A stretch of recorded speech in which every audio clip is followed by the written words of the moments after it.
Good. The gist of the question was in giving and possessions. What does man really possess? The answer would be nothing. And the very idea of possession stems from one's mind, which could put one into greater and greater illusions and delusions.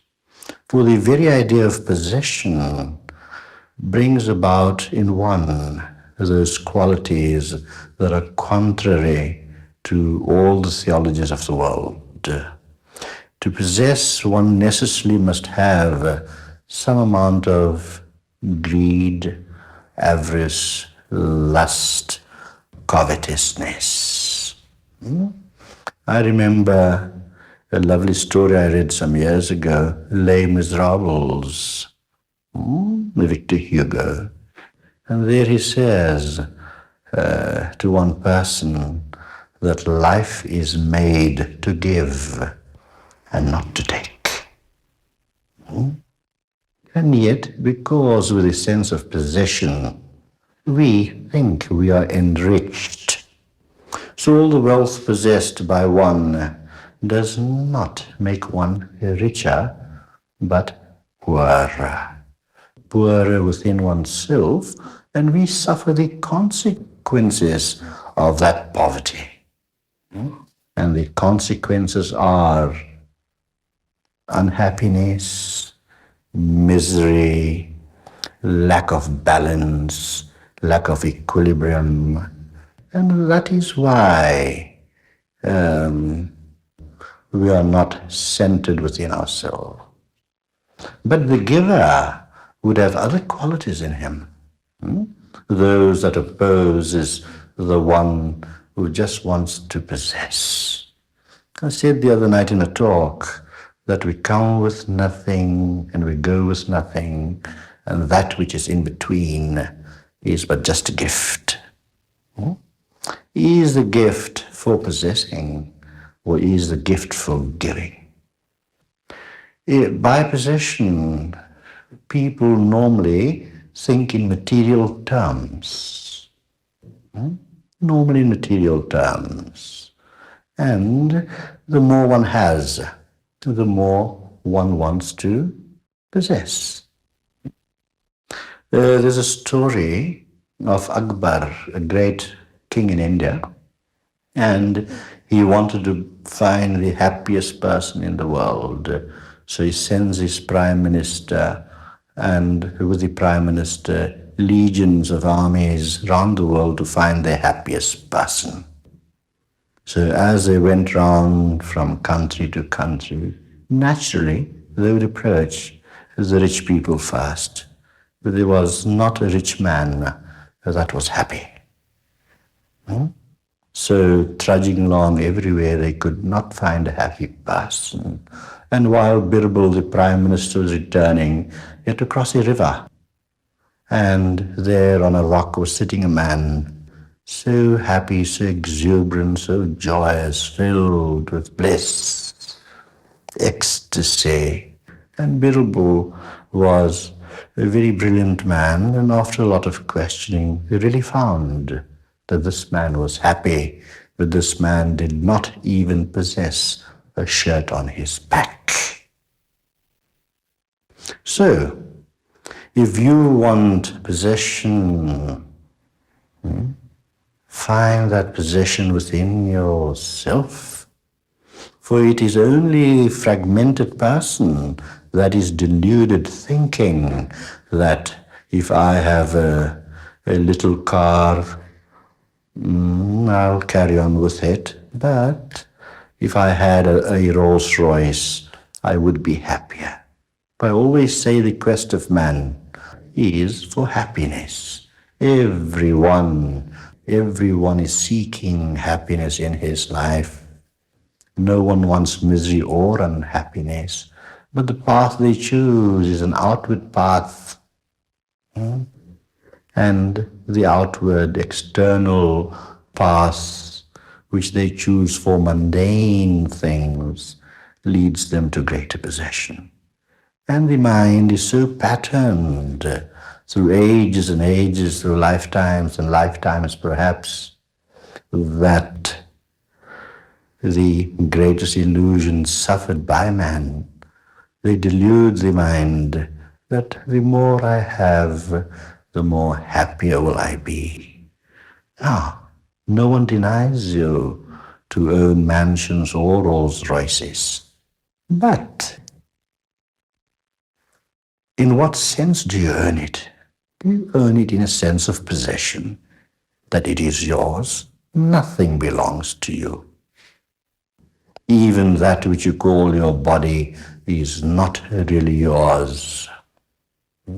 If you can project your mind from out of your body and look at yourself, you'd find a very ugly person. Yes.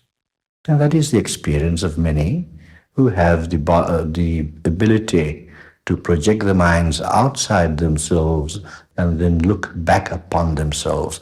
They call it out-of-body travel, which is, of course, nonsense. It is just a projection of our own minds that can turn around and look at itself and look at the physical part of the body. So, people want possessions in the form of material things. People want possessions in the form of personal beauty, which is really not there. People want possessions in the form of love, of which they know nothing about. For it is only the integrated person whose mind, body, and spirit could function holistically, could function in a togetherness. Only that person can love. I was invited to a conference in Las Vegas on holistic health, and I told them that people are treated, the body is treated separately, the mind is separately, and the spirit is totally ignored. But the doctors and psychiatrists and physiologists, etc., that were on the panel of speakers with me, they started realizing that it's not only the body to be treated. The main part that has to be treated would be the unfoldment of the spirit. So how does one do that? For without doing that, one would always be hankering and craving and becoming attached to things. In last night's talk, I told a little story of a man who was on his dying bed. He was past 80. So the wife was in the room, and he says, "Where's Peter?" So the wife says, "Peter's standing on your left-hand side. Where is John? He's standing on your right-hand side. Where is James? He's standing at your feet." So when the old man, who was just about to die, heard this, he got a bit of strength in him, and he lifted his head and said, "If all of you are here, who's minding the store?"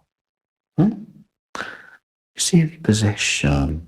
The dying man who's to be gone in a minute or two is still so attached to his business, his store. That is a sense of possession, even at the time of death. And these possessions, this sense of attachment, is what follows on after the body's dropped. And then in the process of evolution, these possessive ideas would carry on, and because of that, births take place, birth and rebirth, until you become totally non-attached to the world around you. To be in the world and yet not of the world. That is the secret of happiness. That is the secret of life. And that goal, consciously or unconsciously, everyone wants to reach. So, the antidote to possession would be giving. You give and you give and you give. You give your heart and soul for a noble ideal, perhaps. But you give your heart and soul first to that inner being that is within you, the real self, or in biblical terms, the kingdom of heaven within. Seek ye first the kingdom of heaven within, and all else shall be added unto thee. So the primal search should be that which will get rid of one's sense of possession. Now, possessions or non-possession, rather, does not mean poverty. You have the necessities of life and you work for those necessities. For example, the Lord's Prayer says, give us this day our daily bread. And you pray that every day. You don't ask for a week's supply, which would be possession. This young lad was asked, you pray every day and ask for your daily bread. Why don't you ask for a month's supply so you don't need to pray every day? So this lad that was asked the question replies, if I asked for a month's supply, I would not be getting my bread fresh every day. You see?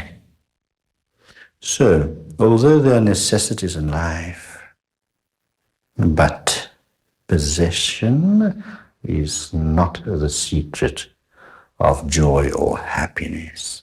Now, what is giving? What do you give, really?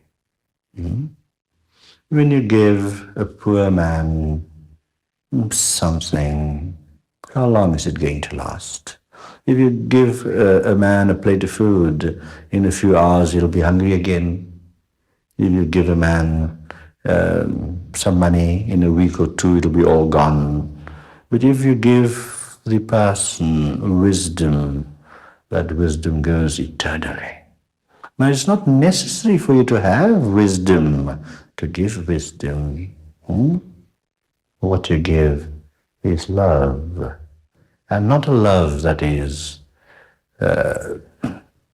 surface, not a surface love.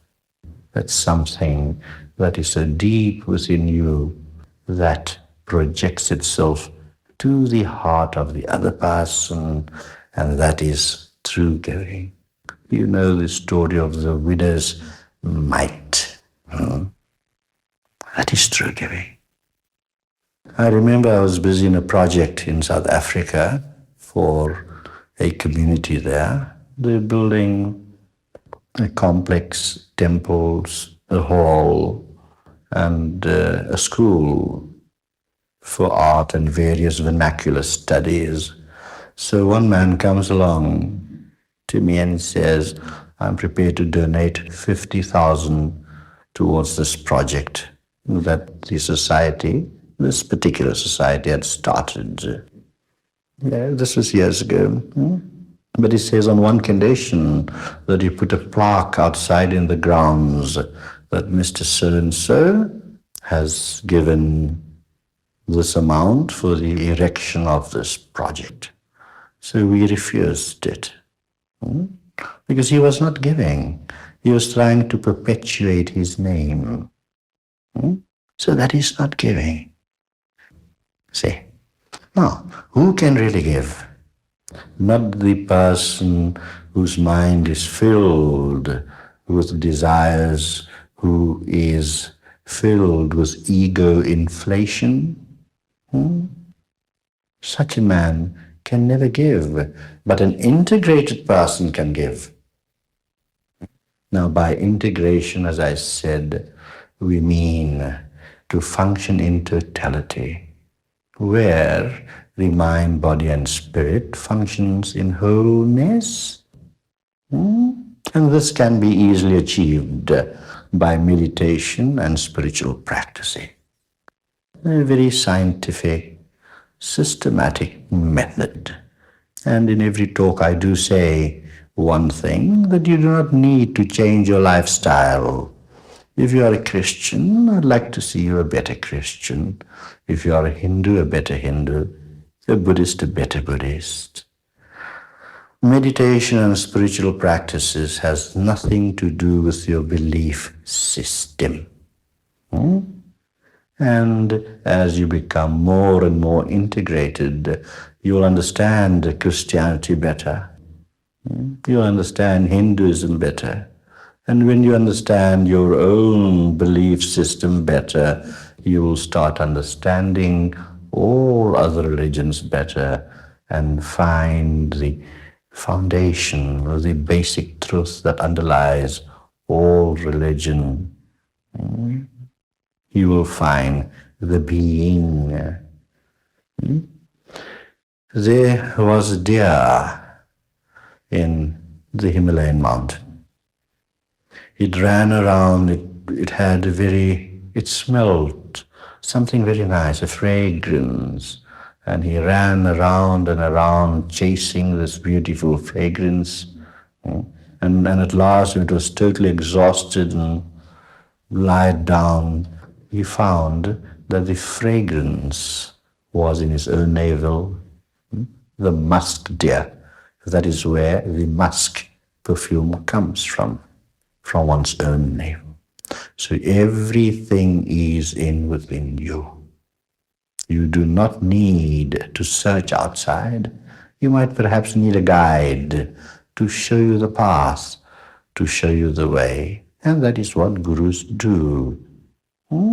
Shows you the path. He does not shine the light upon you, but he shines the light upon the path so that you don't stumble and fall. But you have to walk with your own feet. The religions and all theologists say you come with a burden and you have to lighten the burden. What do we mean by burden? By burden we mean all the impressions of the experiences you have gained through many, many lifetimes, perhaps, if you believe in that, or even in this lifetime. There are hereditary factors as well, and that causes the burden which the Sanskritists or Vedic students would call karma. You've all heard this word. Now, through the actions and experiences of the past, so many impressions have been embedded in your subconscious mind. And as everything else in the world has to find expression, everything expresses itself. And in the same manner, the subconscious too has to express itself. If you look at the clouds, they express themselves in rain. If you look at the flowers, they express in fragrance.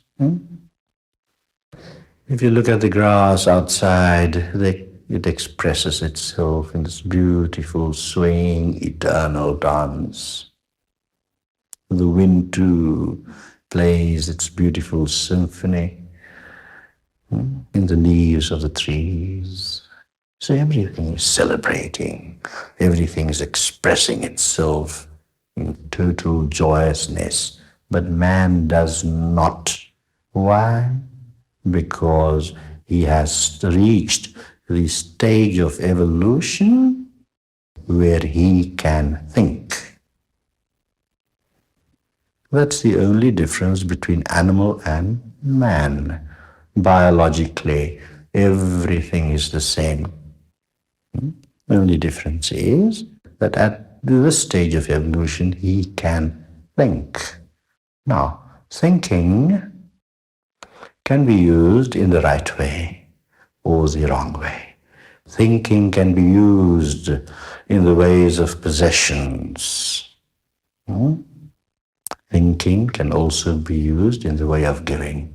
giving of oneself, expressing oneself. A true artist expresses himself in painting. He can't help it. The poet writes poetry as an expression of himself. The musician, his music. In the mind of the true artist, he is not after any possession, although every laborer is entitled to his labor, as the scriptures would say. But deep within himself, he is not interested. He is lost there, totally absorbed in the giving of himself. For you could never separate the composer from his composition or the poet from his poem. That is true art. That is true poetry. That's true music. So, thinking can be used creatively. And how does one make one's thinking creative? Is by diving deep within oneself. We function only on the conscious level of the mind, which is a very small fraction of the totality of the mind. Very small fraction. The rest remains dormant because out of the 2 billion cells in the brain, only 1/1,000,000th of that is used. The other cells are dormant. And through spiritual practices, as these cells are awakened, more and more of the mind can flow through, for there is only one mind, the universal mind, which is the primal manifestation of the manifester. So, as one does spiritual practices, more and more of this mind filters through. How does a poet compose a poem? He does not create a poem, but he can take his conscious mind to a far deeper level within himself and thus attune himself to all the thoughts that are floating around in the universe, for nothing is destructible. The very words I'm speaking to you here now would be reverberating for ages and ages throughout the universe. Any action performed, any word spoken by anyone is forever there. It is indestructible, for a thought too is a thing. What the poet does, or the musician, he tunes his mind, takes his mind to a finer, subtler level where he makes contact with all those thoughts that are floating around, and he attunes himself to those thoughts and brings them down, filters them down through his conscious mind, and he writes his poem or he composes his music. And the quality of the music or the poem or the poetry depends upon the clarity of his conscious mind. How do we find the clarity of the conscious mind? Is very simple. Through systematic and scientific ways, as I've told you, you lead the conscious mind through all the layers of the subconscious mind and then to the level of the superconscious mind, which is clear as a clean pane of glass, and the light of the Absolute shines through. And shining through, it overpowers the light, overpowers the darkness of the subconscious mind, and comes through to the conscious level of the mind, and by coming through to the conscious level of the mind, it is in turn interpreted by his daily actions. So when people try and modify their actions consciously only, then they could do some good perhaps, but to a great measure it would cause certain repressions and inhibitions in the mind. Today something good is done, you think, but the basis has only been the conscious mind. So it is a shifting around of certain energies, and that which has been repressed will definitely express itself again in some other form. But if the mind is clear and every action is spontaneous, then that is right action. And in spontaneity, there is no wrong action at all. All actions would be beneficial to oneself and to the environment.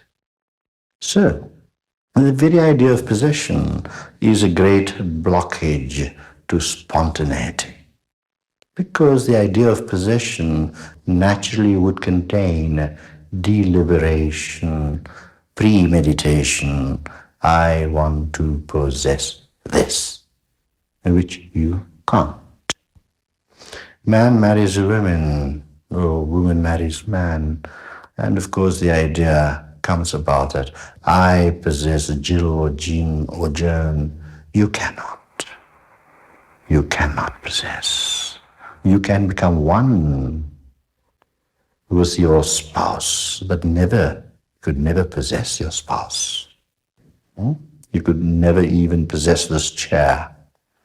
If you possessed it, you would take it with you when you shed your body. But you have to leave it behind.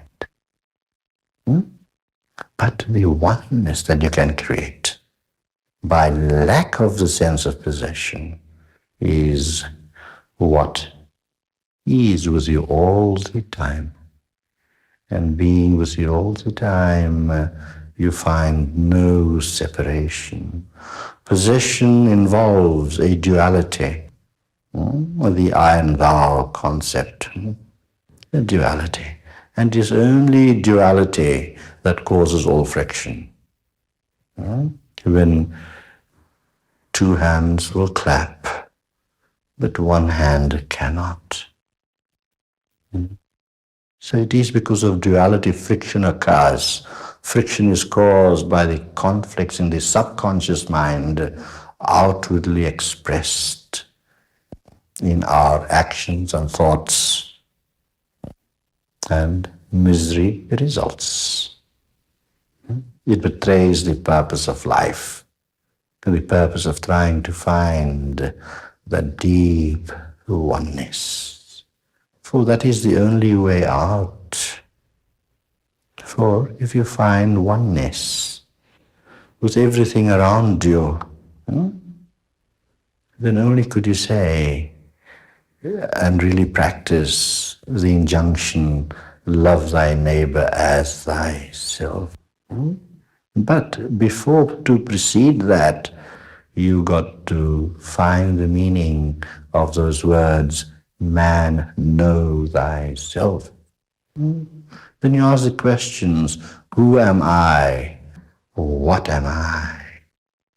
Where do I come from? Where do I go to? Who am I? I am divine. What am I? I am the substance of divinity. Where have I come from? Nowhere. Where do I go to? Nowhere. I'm here and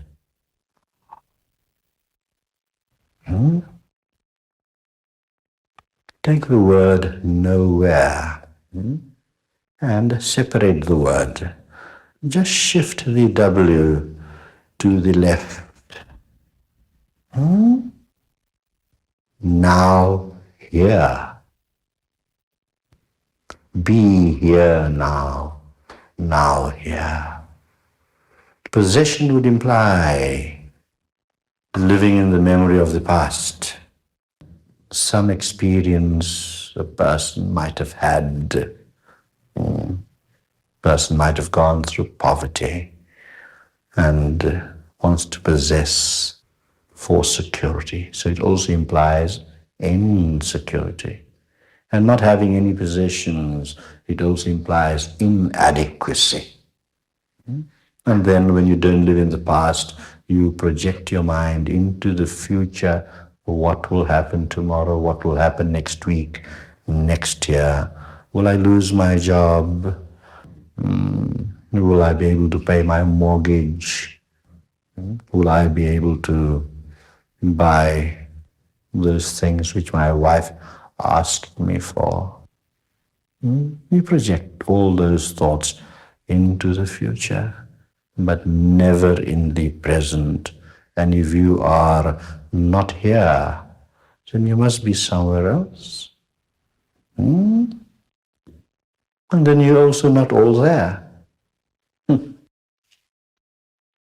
see. Total insanity. I said the other day, 99.9% of the world's population is insane. For to have sanity is to be totally balanced. And that balance can not come by intellection or rationalization.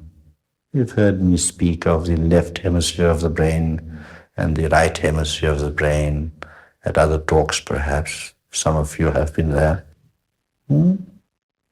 Left hemisphere, of course, governs rationalization, evaluation, verbalization. But the right hemisphere of the brain, the intuitive quality of the brain, that is more useful and conducive to your happiness, which amounts in knowingness. So there has to be, through spiritual practices, there comes about a greater synaptic control,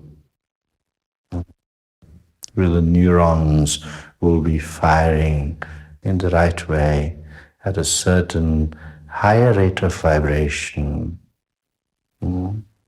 And that is how consciously you'd feel the peace within, the peace that passeth all understanding. That is what spiritual practices do for you. Possess not and be not possessed. Always the giver of love. But you have to know yourself, that I am love. I was telling people I do not love someone, anyone. I do not give love. I do not love. I am love. And spontaneously it emanates from me. And the recipient feels it automatically, because I and the receiver are none other but myself. So that too is a fallacy, giving. Possessing is a delusion and giving is a fallacy. When one reaches that stage of evolution where all is regarded to be one, I find no difference between this chair and myself. It's the same molecular structure that is there, that makes it, this chair, a chair. And the same structure functions within me. As the saying goes, if you can find the inner workings of a grain of sand, you will know the workings of the entire universe. See, the entire universe is contained in a grain of sand. How much, not more so, within you that are a partially conscious being. You might be the living dead, but there's still a part living there. So what we want is awakening. What we want is awareness. Awareness, not sectional awareness, like these sectional title deeds you have in your apartment buildings, but a total awareness, a panoramic view of the universe, that I and the universe are one. I have the whole universe in the palm of my hand. Eternity in a moment, as Blake has said. Eternity in an hour, he said. His calculation was out. It should be an eternity in a moment. For that self-realization is in a second. All these spiritual paths taught by masters are just but preparations. Like preparing a candle and preparing matches, but to light it, it's in an instant. And then the beauty that you will realize after you find that equilibrium or self-realization, that you had always been self-realized. And when you walk the path, the spiritual path of self-realization, you look back and you see that, oh my God, I am the path of one. Where did I walk to? I've been here, standing still. I've not been walking. I am still. That is the realization that has to dawn.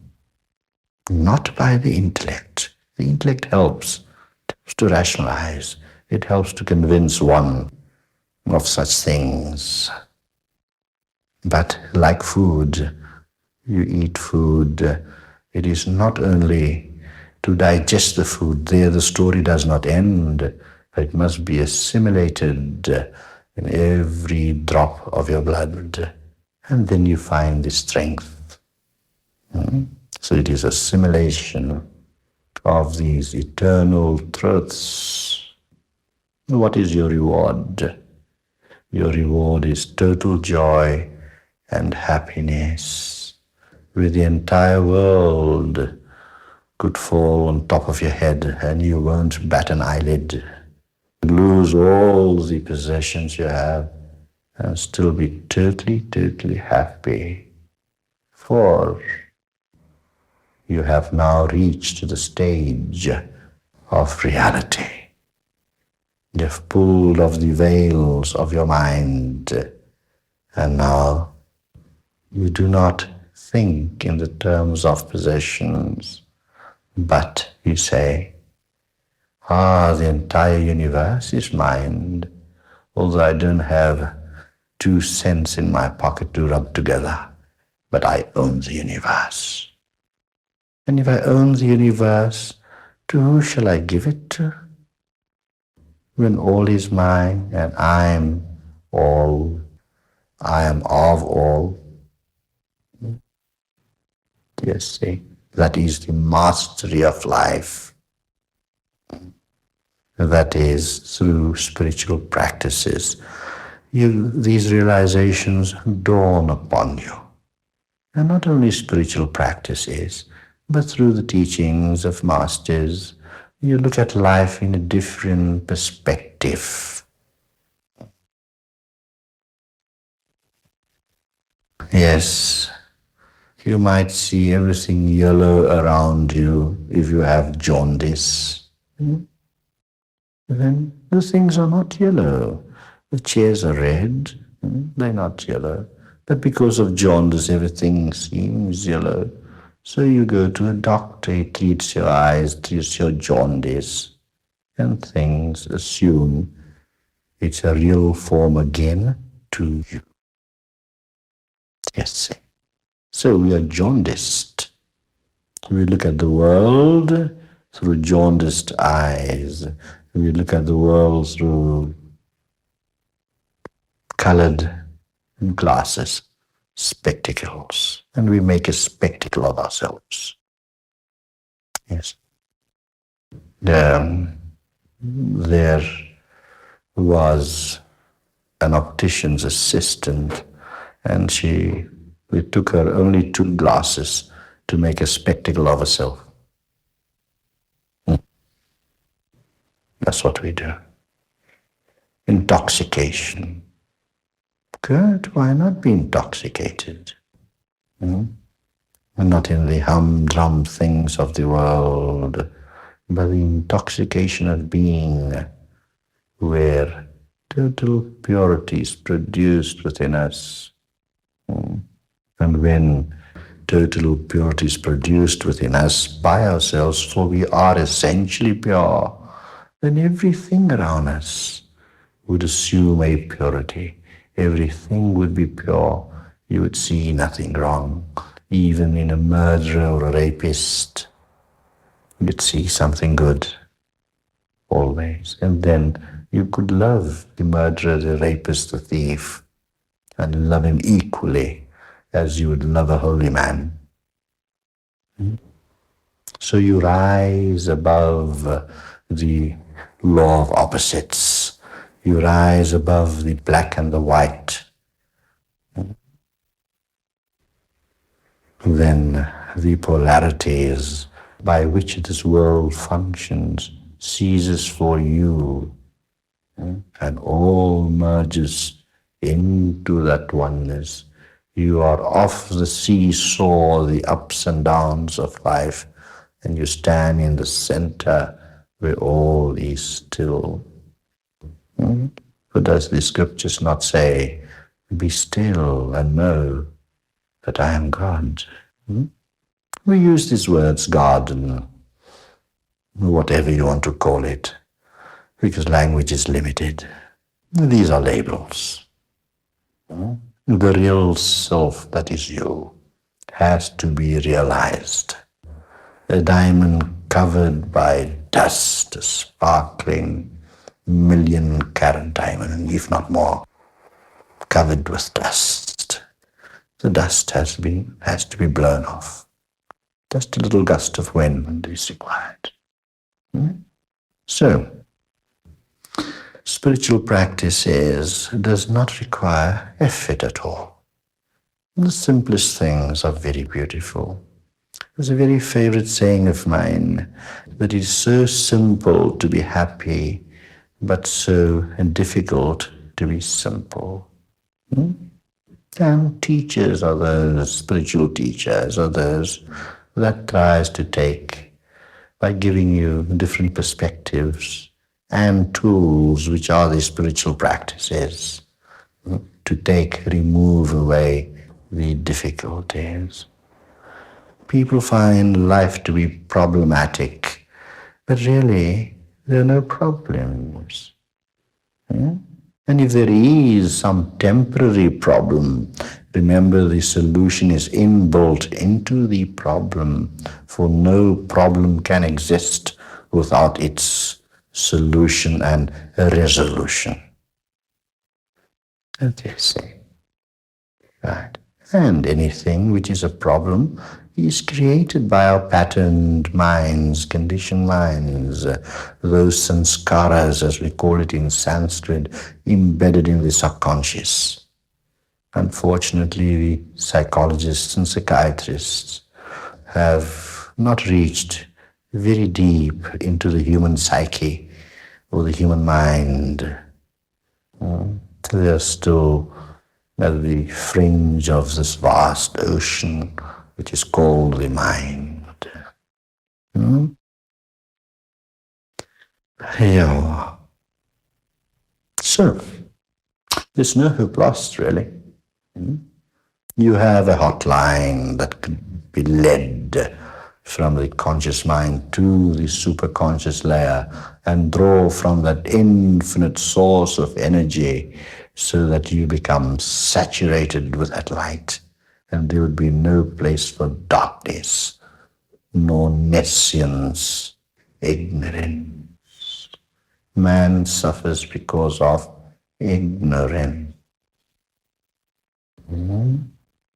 And ignorance, an ignorant person can be a highly educated person, could have half a dozen PhDs behind his name, but in this field he could be very, very ignorant.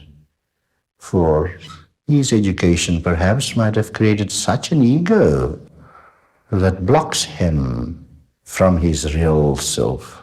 Not in all cases, but it does happen. So ignorance does not involve the brain. I was traveling through India, trudging through the Himalayas and through all the various villages, seeking, searching, trying to find, because I knew there's something far beyond me. I ran away from home when I was a young boy, and my parents found me, and then when I was about 15, 16, I ran away again and again and again and again, searching, seeking, seeking. There is something greater than me. Me? Who am I? What does this mean? That was the question burning in my mind. I came to this village, and in this village, at the end of the village, there was the village potter. Here, pottery making is regarded to be an art. But there in India, especially the backwoods, the villages, every village has its potter, and he makes these pots because most of the foods are cooked not in aluminum, we call it aluminium in English, or enamel pots or what have you. They have these clay pots. And I was watching this man working on his spindle wheel. There was such a brightness to his face, a glow, such calm, such peace, as if he was merged in the pot, in the clay. He and the clay were none different from each other. He was just giving shape to clay, and he was the clay. So I sat down to talk to him. He couldn't answer any of my questions, but I did not need an answer. After a while, I realized that his very presence was the answer, for he radiated a spiritual force. He radiated a joy. Here was a realized man I met, totally balanced. No possessions had he. He made a living making clay pots, which at that time would cost 4 annas, which is about 4 cents each. And I meant to stay there for an hour or so, but I sat there with him for 3 days, and I shared his dry bread with him. And I learned this from him. There was a time when I was teaching around in India, and under the big banyan trees in the shade, those of the people around and there would come and sit around me in the shade, and I would not say a word, just sit still. And as they left, you could watch their faces that lit up. If I could do that, you can also do that. So there's no difference between you and I. It is the same universal force that flows in that oneness. In that oneness.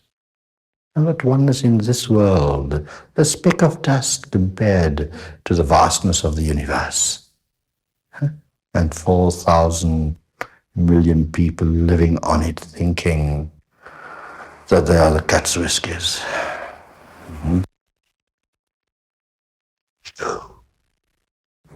And it's the very ego that wants to make you give selfishly. Very few people can give unselfishly. That's the same ego that wants to make you possess, grab, grab love, grab money, grab this, grab that, all the time. Now, what to do with the ego? Many of these philosophers tell you that you must annihilate the ego, and that is an impossibility. You cannot annihilate the ego. It is there. But you can clarify the ego. The ego is, to use an analogy, like a rubber, opaque, you can't see through. But through spiritual practices, you stretch that rubber until it becomes more and more transparent and clear. And then that inner light shines through the clarity of the ego. For even the highly realized man like Krishna, Christ, Buddha, Mahavir, Zoroaster, they all had to have at least 2% ego, or else they won't be able to function in a body. They'll be totally unconscious of themselves. They got to have a little bit of self-consciousness in order to exist in this world. They got to have it. But as gold, you could never make a gold ornament, a ring or a necklace or a bracelet with 24 karat gold. You got to add 2% alloy in it. Or otherwise it'd be too soft. Pure gold is 24 karat, and you can never make jewelry from it. It would be too soft. Don't strive for perfection, but strive for balance minus 2%.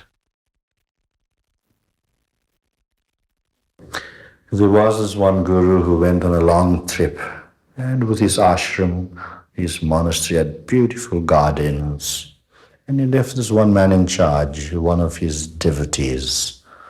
He says, look, I'm gone for 6 months and you look after the garden. So this devotee tried to make the garden as perfect as possible. And 6 months went by, and the guru came back, and he looked around, and he saw everything was just perfect. Not a blade of grass was askance. So what the guru did, he went to the dustbin and took out some dirt and threw it around on the path. The devotee was shocked. He said, Guruji, I've worked all this time to make this garden more perfect than perfect, and what are you doing? So the Guru replies, my son, if you want to live in this world, you must not be totally perfect. Have that little imperfection. Christ was not perfect. Neither was Krishna. Don't be taken in by the stories written about these masters 100, 200 years after they were. Jesus used to wine and dine with the Pharisees and the moneylenders. Krishna had his 1600 gopis that he used to run around with in the gardens of Vrindavan. Buddha, after attaining enlightenment, he stayed in the palace and gardens of Amravati, the courtesan. But the Gita says, first be established in self, and then perform action. And all those actions would be non-binding. Those actions will not create sanskaras or impressions in your mind, because now you have become totally free. If you rub oil over any object, say a piece of iron, and you throw water over it, the water will just roll out. You're not bound by it, and that is how you can live in the world and yet not of the world. That is the secret. So enjoy life. Enjoy the joy which is life, for life itself is a joy. But we prefer death, don't we? And live the living dead. That is the so-called tragedy. But then again, it is something from which we could learn. Trials and tribulations, according to the interpreter. There are no trials or no tribulations in reality.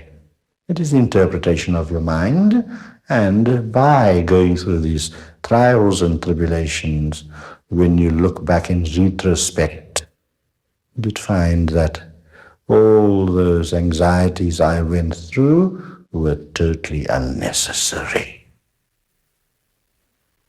Now, how much not more so for the person that has achieved that equilibrium, that has achieved everything that the heavens would give.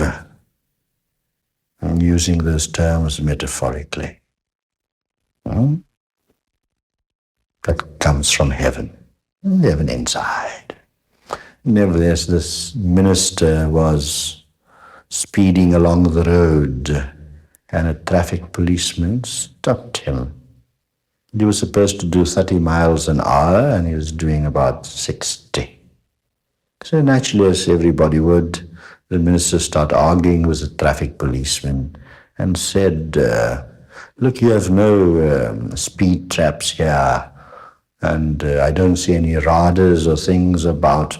How can you prove that I've been doing 60 and not 30? So the traffic policeman says, sir, you were being timed by the helicopter up there, do you see? So the minister said, oh, well, then I must accept it. Anything that comes from above, I accept. So these abilities are in you all the time. I have a very favorite story. I think I've repeated it many, many times. There was this one man who was very fond of soft drinks, the cans. And he went to the shopkeeper and bought this can of soft drinks and sat at the table and took out a can opener and opened it and drank his soft drink. He went there the next day and the next day and the next day, and he did the same thing every day. A few weeks passed, and the shopkeeper became very curious, because those cans have that little thing that you pull when the can opens and you can have your soft drink. So because of the curiosity of the shopkeeper, he asked this man, sir, there is that little thing there that you pull and you can have your soft drink. Why do you use a can opener?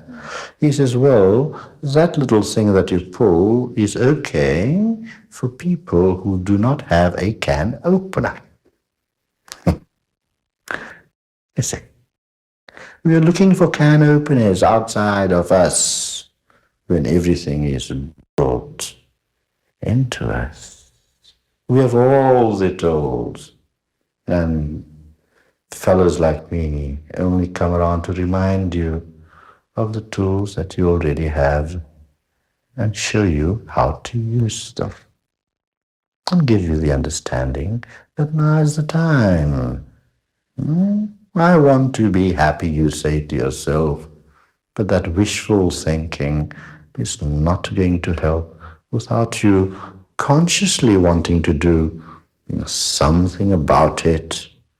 If you don't consciously do anything about it, then how can you benefit?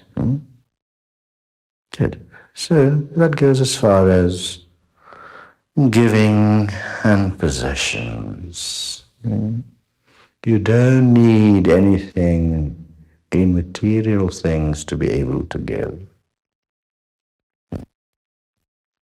Give your heart. Discover the heart first before you can give it. By heart, I mean the core of your personality.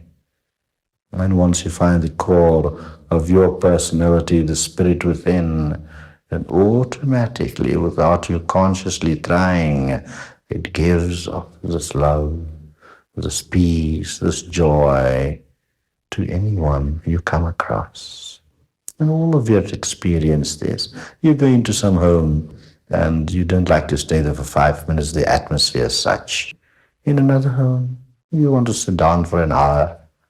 You feel comfortable, the atmosphere is there. So what I'm trying to point out to you is that everything is emanating all the time.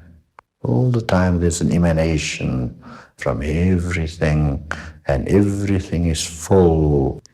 Do you think these chairs are empty? They're not.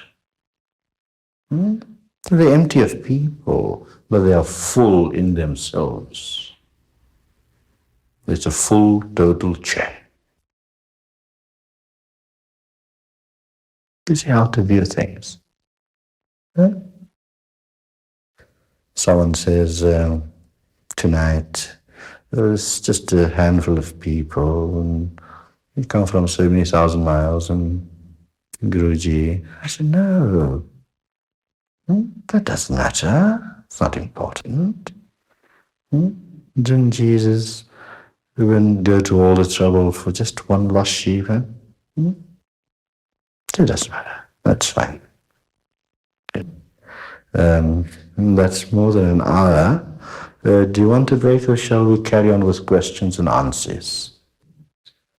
Carry on, I think so, yes. Good. Now, we normally have, it was a larger crowd, we would have had a break, and we would have had questions and a little break and then question and answers. But seeing we're just a small little intimate family here, we could have even have gone to a tea room and sit around a table and had tea together and just chatted, really. Good. Questions? Anything you want to talk about, please do ask. Got some jokes here.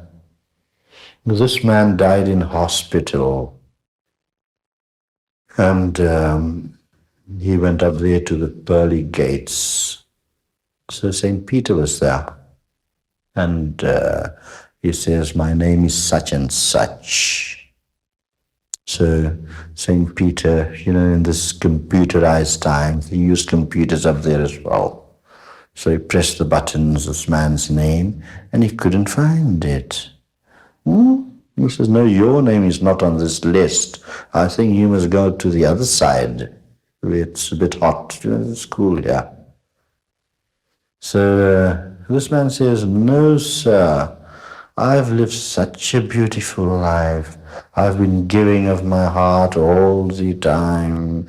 I never worried about possessions or anything. There must be something wrong. Would you try again? So of course St. Peter went to the bigger computer and pressed the buttons, and he saw the answer. Yes, he said, your name is here, but you are not due here for another 3 years. But by the way, who was your doctor?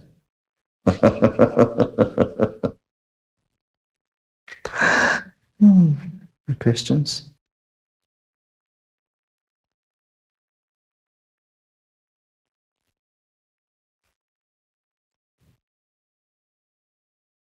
Tell me, why is this called British Columbia? Because Britain rules this place or something? Nevertheless, whatever that might be, I don't know your history. But the British flag is like Texas. Red, white, and blue. So when you think of taxes, you see red. When you pay them, you get white. And after you pay them, you feel very blue.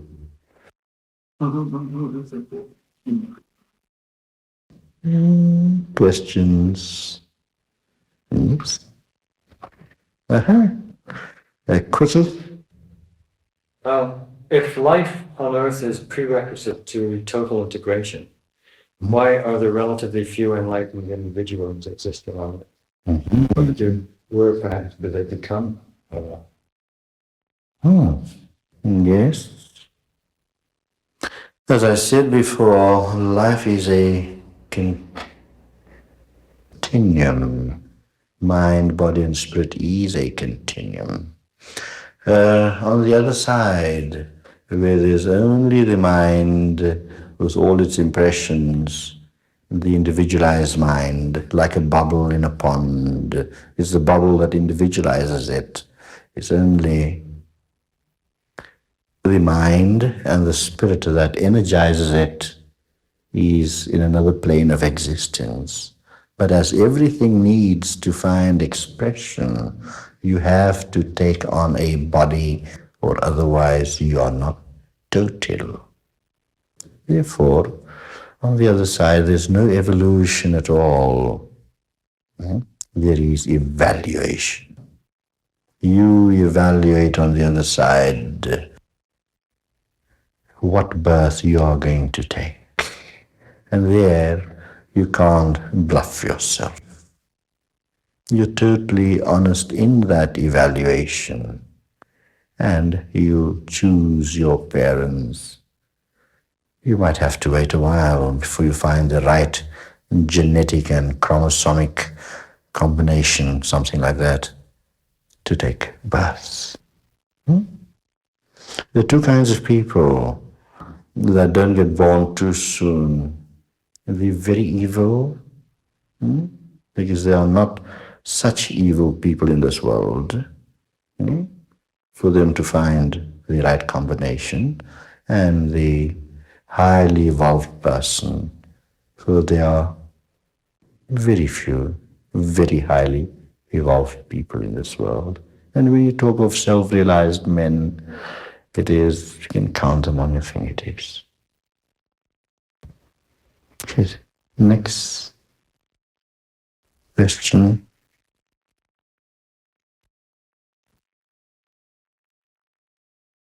You play the piano, don't you, Leslie? Oh, yes, you're a concert pianist.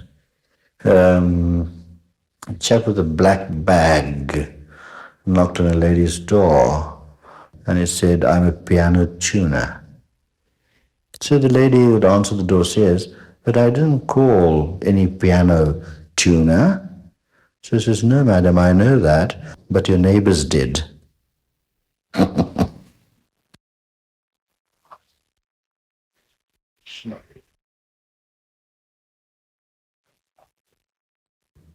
I always keep some jokes in stock, waiting for questions to come.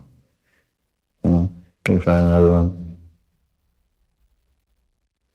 Oh, yes, this lady went to an Indian reservation.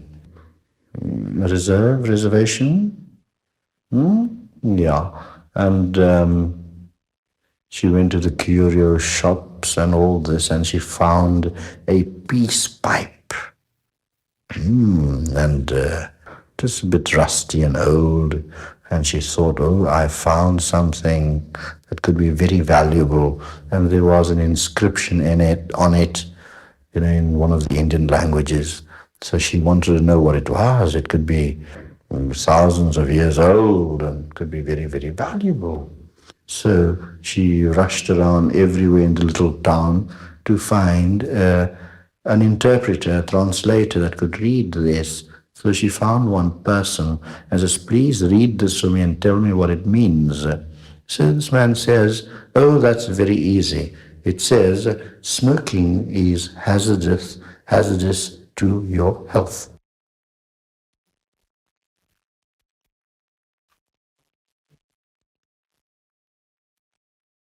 Questions?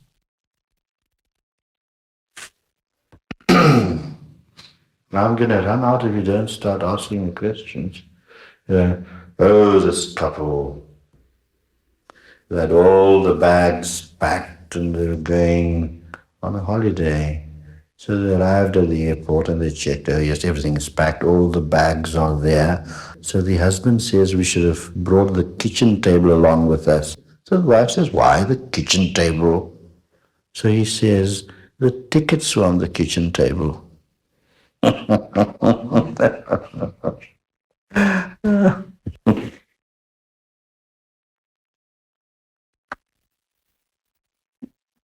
Hmm?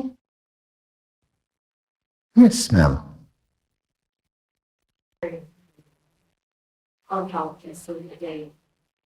Yes. If you're inclined to be a vegetarian, please be a vegetarian. Food is light, and perhaps your constitution would be more conducive to vegetarian food.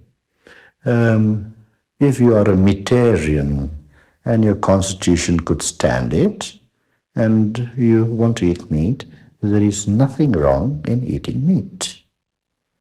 Fine. I was saying to someone the other day that an Indian scientist, I think his name was Rao, he discovered a heartbeat in a cabbage. So everything is life.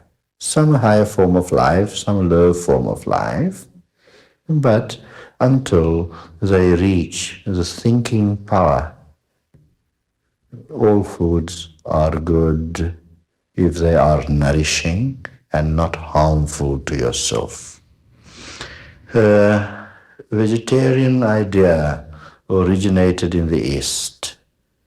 But yet all their gods, like Rama and Krishna, they all ate meat. They used to go hunting deer, and of course after that they used to have a barbecue. I don't know if they used barbecue sauce or what that time, but nevertheless they used to have a barbecue. The vegetarianism, that idea only came about during the Brahmanical times when they had the temple sacrifices and so many animals were slaughtered. So teachers like Buddha and others came around propagating vegetarianism to stop this unnecessary sacrifice, unnecessary bloodshed. Another reason, during the time of the great king Ashoka, India was mainly an agricultural country. And they needed the cattle, the oxen, to plow the fields, the wooden plows. They never had tractors that time. Those animals were necessary. The cow was necessary because every part of the cow can be used. The dung is made into patties and dried and used as fuel. The skin for shoes, leather, the milk to feed people. So because of economic reasons, they forbade the eating of animals. But people don't abide to laws so much. So very cleverly it was introduced into tradition and it became part of religious beliefs. Well, there is absolutely nothing wrong.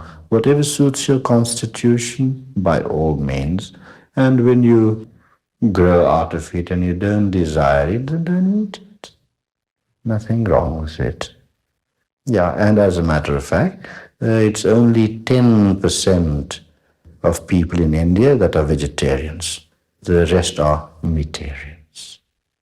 And I know some of the most spiritual people that eat meat. I've been to various ashrams, like the Ramakrishna ashram and others, where they serve light meats like chicken, fish, and things. So by all means, do. You see, it's very easy for a person to become a faddist. Movements that are going around in America, where they say you mustn't smoke, you mustn't eat meat, you must become a celibate, and all these various things. And so what are you doing? You're indoctrinating yourself into things that you really don't want or could flow into spontaneously, creating more harm to yourself than good. And so therefore, just be what you are. I said last night that people tell you, be like Krishna, be like Buddha, be like Christ. No, I say no, don't. When you reach that level, okay, you'll become Christ automatically. And you will realize, I and my Father are one. Automatically. I say, be yourself. Be yourself, but bring about a greater balance within you. There are levels of balances until you reach this subtlest balance where you merge away into divinity in everything that is around you. It's beautiful. Beautiful. Mm-hmm. You're teaching the format has been and is presently as sort of a question answer situation as we've experienced tonight. As the years go by, do you foresee this format will change or will it remain basically My format? science and there's the question answer period, which is always very wonderful. Mm-hmm. But I was wondering the other day, will this continue through the years, or do you foresee, or will it just take shape and something? I function totally spontaneously. For example, tonight, if I would have just felt like sitting here, going into meditation, you will still have some spiritual experience without me saying a word. I hope that time will come when we can do that. It will. It will. Perhaps not to the masses, but to some. So it is very easy to pierce into another person's soul. And it just requires love. That's all for everything and everyone around you. It can be tangibly felt. And this is what I tell these psychologists and psychiatrists and doctors, and we've got hundreds and hundreds of them throughout the world where we are that do our practices and listen to my philosophies and things like that. And I tell them that if you develop that integration within yourself through spiritual practices, you'll find more effective healing. Yes. I do healing when it is totally necessary. I do not put myself out as a healer. I do healing. And just by touch, we transmit an energy. As a matter of fact, we did some experiments in Cape Town at the Groote Schuur Hospital with Professor Lynn Gillis, who is not only head of the psychiatric department there, but also head of the psychiatric department at the University of Cape Town.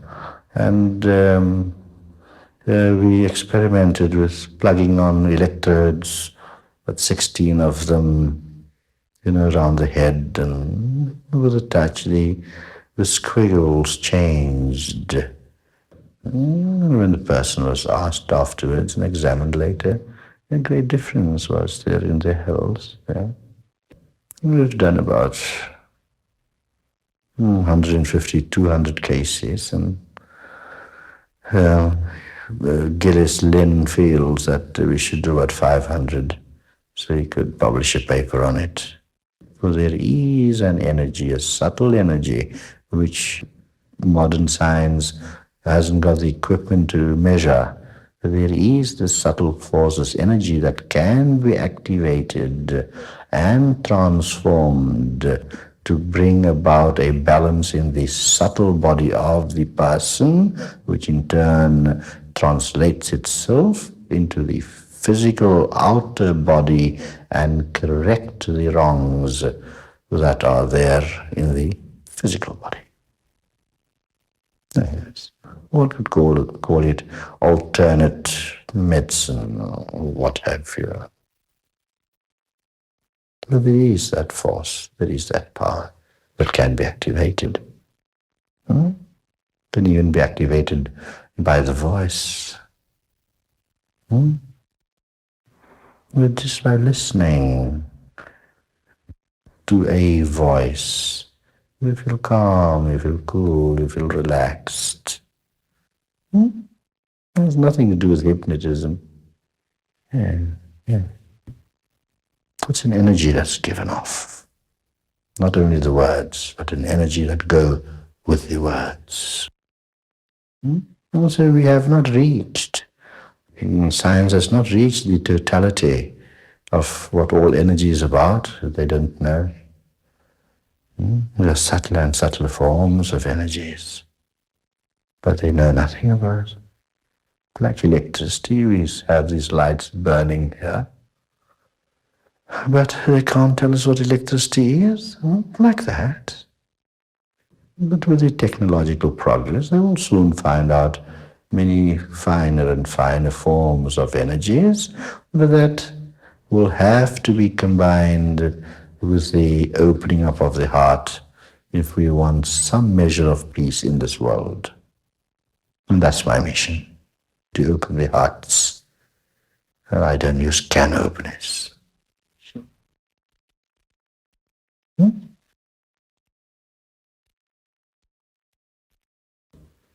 This man was dying in hospital, poor fellow, and the doctors and nurses forbade him not to see anyone. They wouldn't allow anyone in. So he begged and cajoled the doctors and said, please, I must see my partner. I am on my deathbed, I'm dying. I must see my partner. Please bring him. So after a while they said, okay, for a few minutes only. So the partner comes in and he tells the partner, look, my friend John, I'm dying. I've just got a few minutes left, but I've got a confession to make to you. And if I don't make this confession to you, my soul will not rest in peace. So he says that for the past 3 years, the dying man says, for the past 3 years, I've been stealing money from the company. So the partner replies, yes, I know. Who do you think poisoned you?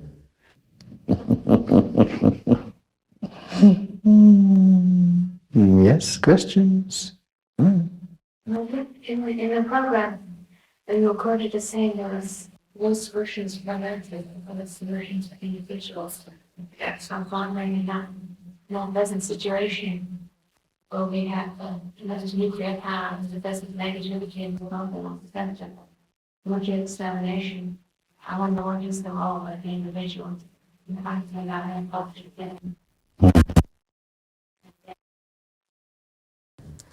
Yes, great reformers have come and gone. Dayananda Saraswati, Krishna, Christ, name them, and they could never reform the world collectively. But people could be transformed individually, for don't units make up the whole.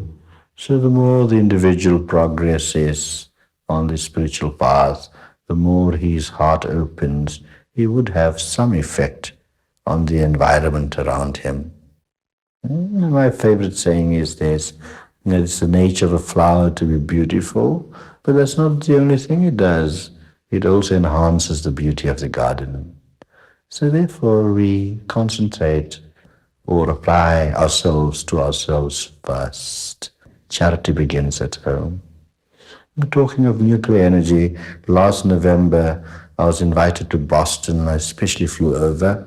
They had sort of a think tank there.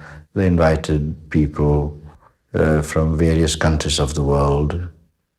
And the theme was an international business leaders conference on how to bypass the nuclear threat for world peace. That was the theme. And we found that there will never be world peace. There will be a hot war or a cold war. But man, by becoming integrated, can find peace within himself. And as the poem of Rudyard Kipling goes, if the whole world can go crazy around you, but yet you preserve your equilibrium. And that's what we are to bring the whole world at peace and change the whole world's mind. No one in history has ever done it. Okay? Of course, talking of nuclear bombs, President Reagan, in his office, he has a button, and there are 500 missiles pointed at Soviet Russia.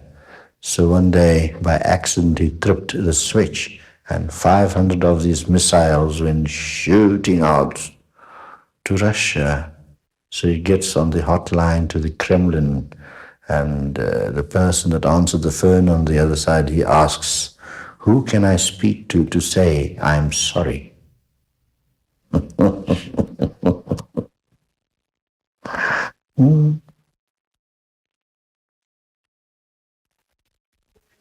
It's true. 5 years ago, one of the friends, myself.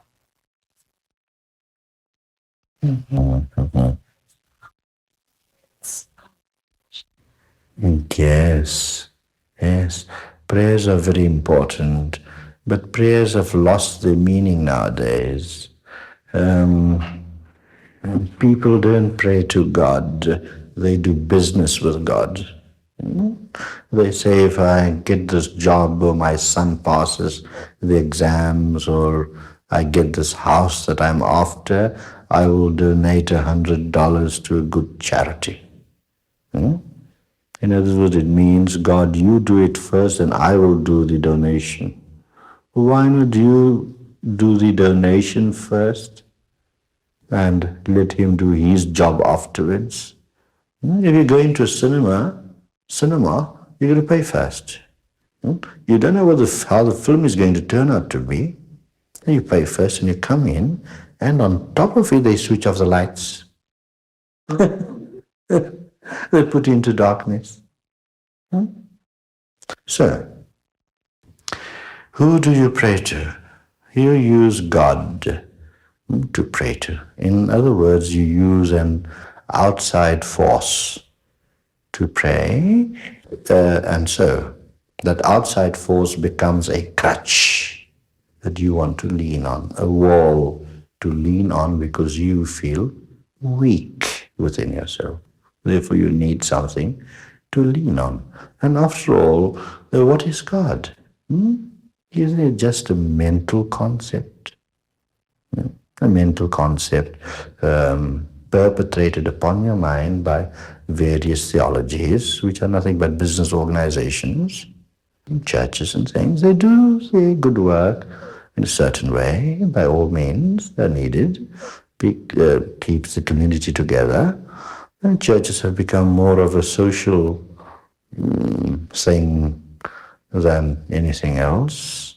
There's some good in that as well.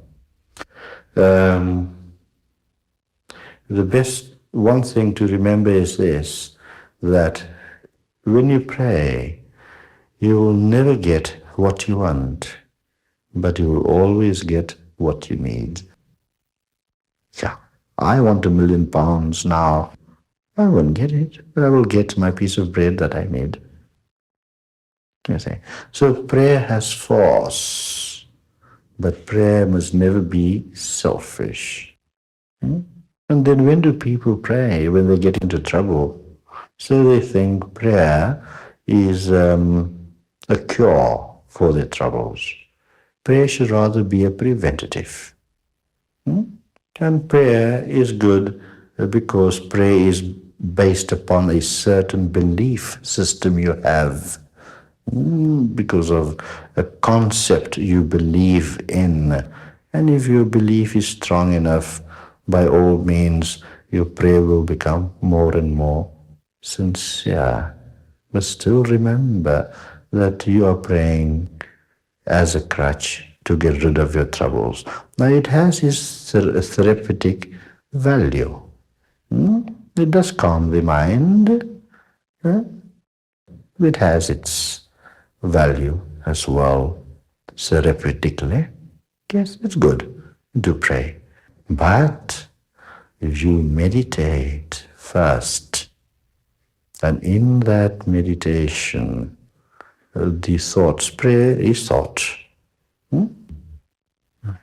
And in the meditations, when those thoughts arise, with a calmer mind, those thoughts become stronger. They assume a greater strength. And anything that is thought about with a greater strength, based upon a calm mind or coming out of a calm mind, naturally must have its results. So, who answers your prayers? Not the crutch or the wall you lean on, but you answer your prayer yourself, because you would be conditioning your mind in such a way that you will attract whatever you pray for. There was a pretty girl. She was very lovely. She came to my center in Cape Town, and she told me, Mrs. Guruji, I've got one problem. All the men I meet are very loving to me, but they only have one thing in mind, jumping into bed. That's all.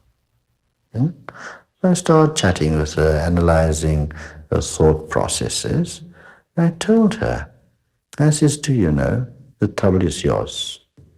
You are, because of your thoughts that you have in mind, you are attracting that kind of people to you. So you are the magnet for the filings. And then I gave her certain practices, tried to change the thought patterns, and she was diligent. And she did them, and after that, she attracted not men that just wanted to spend a night with her, but she attracted real good friends. She's married now and very happy. They have 2 children. Yes, that's it. So, there again, it's a conditioning of the mind. It can be conditioned in a certain way and can be conditioned in a different way. So you answer your prayers, no one else. The own forces of energy within yourself that you draw upon makes things conducive or not conducive to you. That's a secret. There's no one up there sitting in the clouds on a throne with a long beard saying, oh, I'm listening to the prayer of Jean or Joan or Jill, whoever. Now let me see, can I grant it or not? That energy is a neutral energy, and it favors no one. No one is favored. It is how we use it, and I always say it's like electricity. You lead the electricity to a refrigerator, you find coldness, and you lead it to a heater, and you find heat. But it's the same energy, how we use it. And that is why you have what we call free will, your own thinking mind.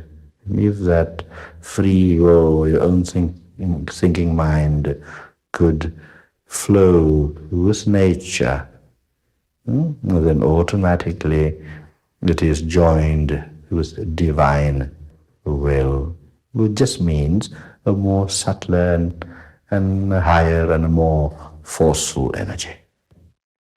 That's all. So we use a lower energy with free will, and divine will is a higher, subtler, more powerful energy. So, next.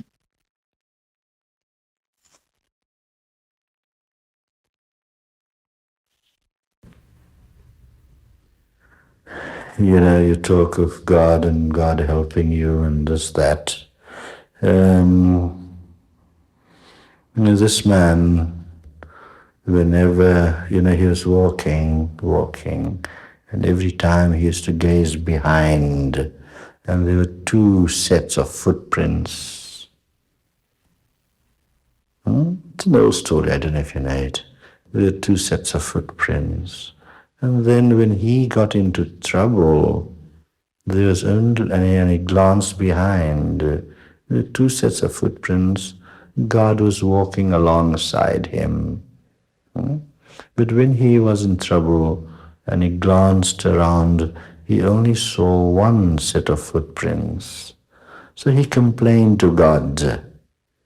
And he says, "But you've always been walking besides me, which I could see when I turn around from the two sets of footprints.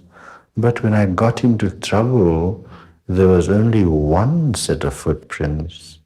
So God tells him, yes, there was one set of footprints, and that was the time I was carrying you.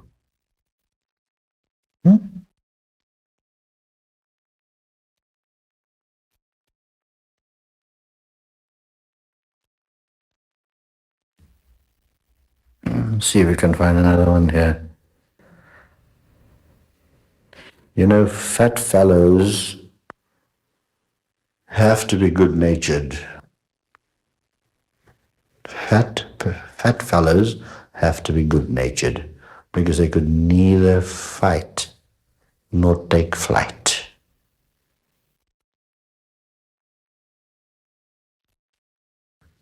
And never fight and never take flight, but flow. Flow. This beautiful, beautiful manifestation of the manifest. Just flow with it. Be yourself and flow. No effort in flowing, a lot of effort in fighting, a lot of effort in fleeing, being in flight. Just flow.